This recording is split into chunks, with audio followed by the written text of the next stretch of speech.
ಪ್ರಯೋಜನಕ್ಕೆ ಬಾರದೇ ಇರುವುದನ್ನೆಲ್ಲ ಅವರು ಇವರಿಗೆಲ್ಲ ಶೇರ್ ಮಾಡ್ತೀವ ಇಲ್ವಾ? ಆ ಒಂದು ರೀಲ್ನ ಅದು ಎಷ್ಟು 1000 ಜನಕ್ಕೆ ಕಳಿಸಿರ್ತಾನೋ ಲೆಕ್ಕ ನಾವೆಲ್ಲರೂ ಫಾರ್ವರ್ಡ್ ಮಾಡ್ತೀವಿ. ನೀನು ಸ್ವಲ್ಪ ನೋಡಿ ನಾವು ದೇವರ ವಾಕ್ಯನಾದ್ರೆ ಎಷ್ಟು ಜನಕ್ಕೆ ಶೇರ್ ಮಾಡಿದ್ದೀರಾ? ಶೇರ್ ಮಾಡೋದು ನಿಮ್ಮ ಸ್ಟೇಟಸ್ಗಳಲ್ಲಿ ಎಷ್ಟು ಜನ ದೇವರ ವಾಕ್ಯನ ಹಾಕಿದ್ದೀರಾ?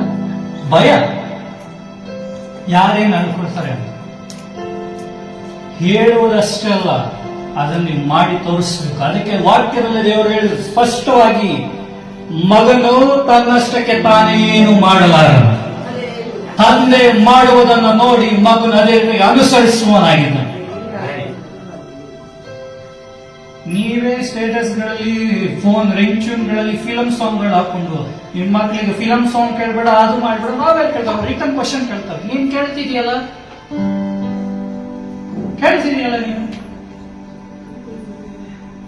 ಒಬ್ಬನ್ನ ನೀನು ಸಿನಿಮಾ ಥಿಯೇಟರ್ಗೆ ಹೋಗ್ಬೇಡ ಅಂತ ಹೇಳ್ಬಿಟ್ಟು ನೀನ್ ಸಿನಿಮಾ ಬಂದ್ರೆ ಒಂದು ಮಾತು ಕೇಳ್ತಾನ?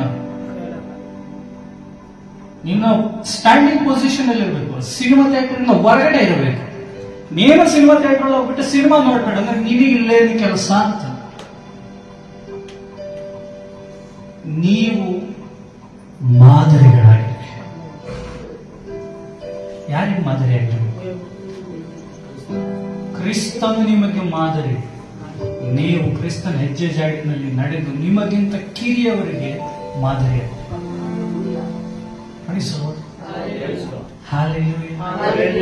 ಯಾಕೆ ಗೊತ್ತಾ? ನನ್ನ ದೇವರು ಅತಿ ಬೇಗ ಈ ಭೂಮಿಗೆ ನ್ಯಾಯ ತೀರಿಸಲಿಕ್ಕೆ ಆತನು ಬರುವ ಸಮಯವಾಗಿ ಆತನಿಗೆ ಮರೆಯಾಗಿ ಲೋಕದಲ್ಲಿ ಏನಿಲ್ಲ. ಸಿಹಿ ಜೇನಿಗಿಂತ ಮಧುರವಾದ ವಾಕ್ಯವನ್ನು ಬಿಟ್ಟು ಕಹಿಯಾದ ಪದಾರ್ಥಕ್ಕೆ ನಿನ್ನನ್ನು ಹುಡುಕಿಕೊಂಡು ನೀನು ಹೋಗಬೇಡ. ವಾಕ್ಯದಲ್ಲಿ ನೆಲೆಗೊಂಡಿರು, ವಾಕ್ಯದಲ್ಲಿ ಆಳವಾಗಿ ಬೇರೂರಿ ನಿಂತುಕೋ. ನಿನಗಾಗಿ ದೇವರು ಉದ್ದೇಶಿಸಿ ಇಟ್ಟಿರುವುದನ್ನ ಈ ದಿನದಲ್ಲಿ ನೀವು ಕಂಡುಕೊಳ್ತೀಯ.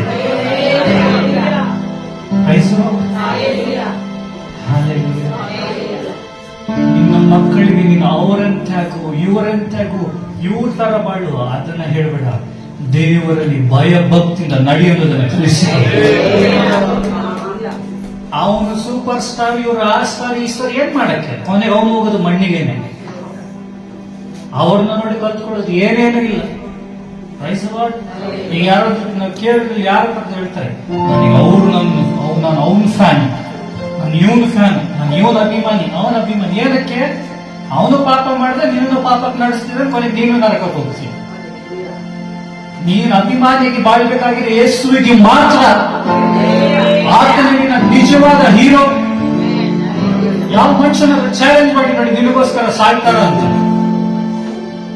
ನಿನ್ನ ಪಾಪಗಳನ್ನ, ನಿನ್ನ ಶಾಪಗಳನ್ನು ಹೊತ್ತುಕೊಂಡು ನೀನು ಅನುಭವಿಸಬೇಕಾದ ದಂಡನೆಯನ್ನ ತನ್ನ ಮೇಲೆ ಹೊತ್ತುಕೊಂಡು ಆತನು ನಿನಗಾಗಿ ಬಂದ. ಆ ಬಲಿದಾನವನ್ನು ಬಿಟ್ಟು ಯಾವನವನು ಫ್ಯಾನು ಅದು ಇದು ಅಂದ್ಕೊಂಡು ಹೋಗ್ತಿರೋದು. ದೇವ್ರನ್ನ ಅವಮಾನ ಮಾಡೋದಕ್ಕೆ ನಿಮಗೆ ಎಷ್ಟು ಧೈರ್ಯ ಆಗಿದ್ರೆ?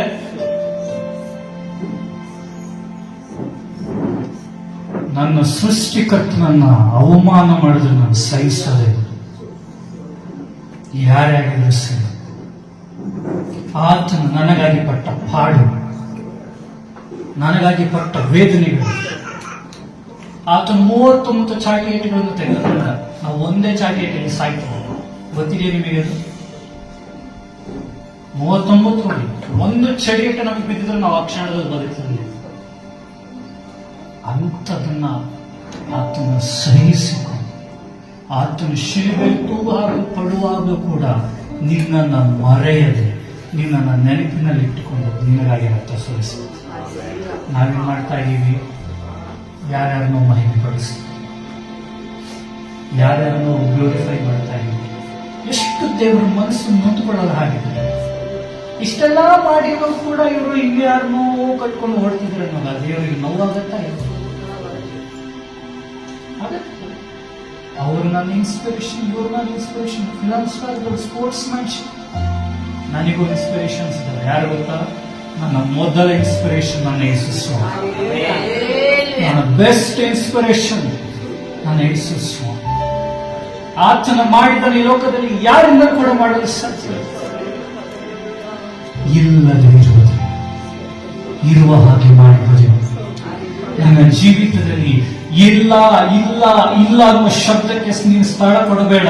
ಇನ್ಮೇಲೆ ನೀನು ಹೇಳು, ದೇವರೇ ನೀನು ವಾಕ್ಯಕ್ಕೆ ಬರ್ತಿದ್ಯಾ, ಅದನ್ನ ನನ್ನ ಜೀವಿತದಲ್ಲಿ ಕೂಡ ನೀನು ಮಾಡ್ತೀಯ.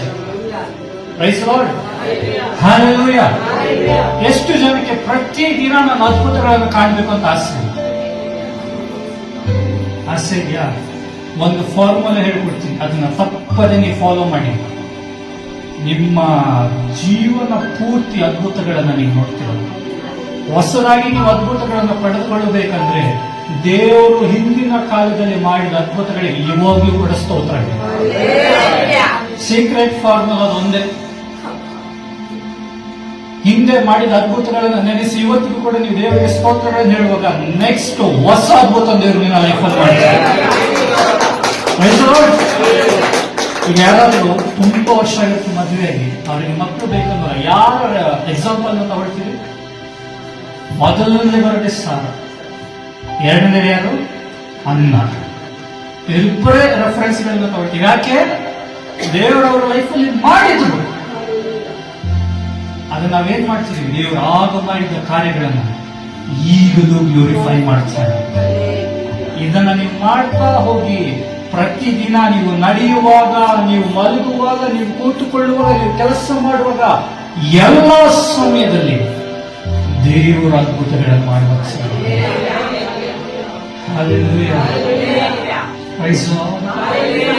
ಯಾಕೆಂದ್ರೆ ನನ್ನ ದೇವರಿಗೆ ಅಸಾಧ್ಯ ಒಂದಿಲ್ಲ. ಆತನಿಗೆ ಅಸಾಧ್ಯ ಒಂದು. ಅವನನ್ನು ಹೇಳ್ತಾರೆ, ನನ್ನನ್ನು ನಂಬಿ ನನ್ನನ್ನು ಕಳಿಸಿಕೊಟ್ಟ ಆತನನ್ನು ಕೂಡ ನಾನು. ಎಸ್, ನಿಮ್ಮ ಸೇವಕರಿಗೆ ನೀವು ಅಧೀನರಾಗಿ, ದೇವರ ವಾಕ್ಯಕ್ಕೆ ಅಧೀನರಾಗಿ, ದೇವರು ತೋರಿಸಿಕೊಟ್ಟ ಹೆಜ್ಜೆ ಜಾಡಿನಲ್ಲಿ ನಡೆಯಿರಿ. ನಾನು ನಿಮಗೆ ಚಾಲೆಂಜ್ ಮಾಡಿ ಹೇಳ್ತೀನಿ, ಇದುವರೆಗೂ ಆಗದೇ ಇದ್ದ ಕೆಲಸಗಳು ಈ ದಿನ ಮೊದಲುಗೊಂಡು ನಿಮ್ಮ ಜೀವಿತದಲ್ಲಿ